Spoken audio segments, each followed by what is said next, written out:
Hello बच्चों, कैसे हैं आप सब। मैं फिर से हाजिर हूँ आपकी होस्ट और दोस्त राखी एक नए एपिसोड के साथ। आज हम जानेंगे भारतीय त्योहारों के बारे में।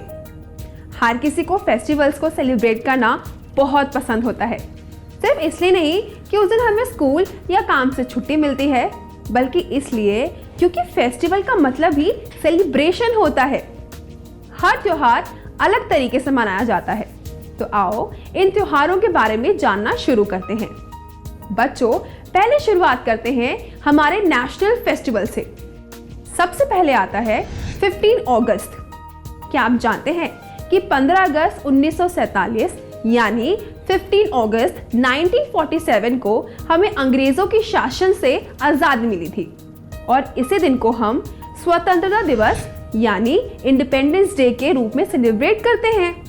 ये पूरे देश में मनाया जाता है और सब लोग अपना नेशनल झंडा फहराते हैं और राष्ट्रीय गान भी गाते हैं। अब बारी आती है 26 जनवरी की। इस दिन 26 जनवरी 1950 यानी 26 जनवरी 1950 को हमारे देश का संविधान लागू किया गया था।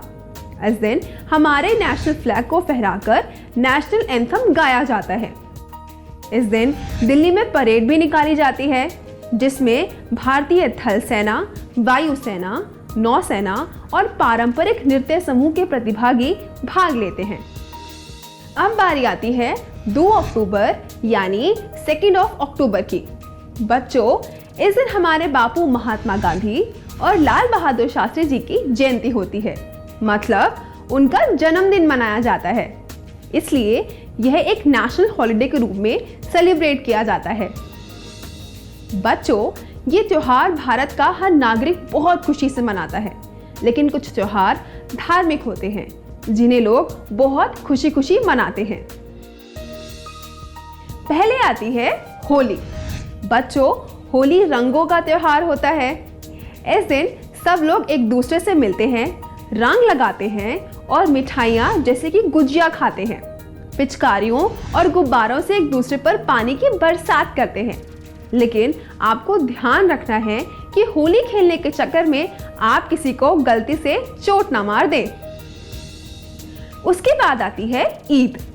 बच्चों, ईद के दिन लोग मस्जिद जाते हैं, नमाज पढ़ते हैं, नए कपड़े पहनते हैं। घर में मम्मियाँ बहुत ही स्वादिष्ट पकवान और मिठाइयाँ बनाती हैं, जिसमें सिवैयाँ सबसे ज़्यादा मशहूर है।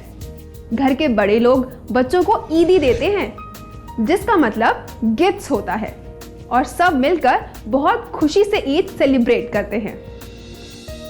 अब बात करते हैं गुरु पूरब की। गुरु नानक जी के जन्मदिन को गुरु पूरब के रूप में मनाया जाता है।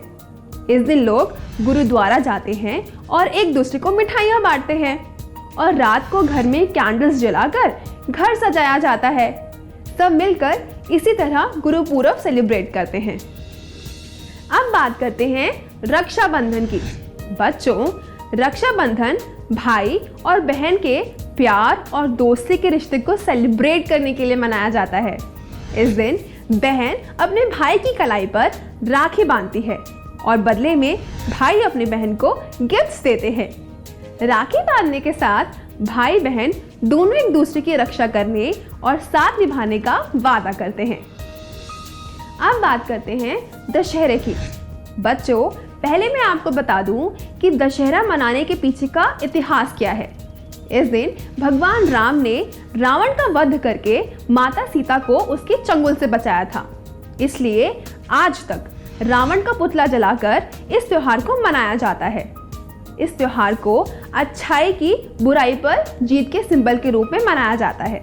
इस दिन मेले लगते हैं और लोग अपनी फैमिली और दोस्तों के साथ वहां घूमने जाते हैं और इसी तरह दशहरा सेलिब्रेट करते हैं।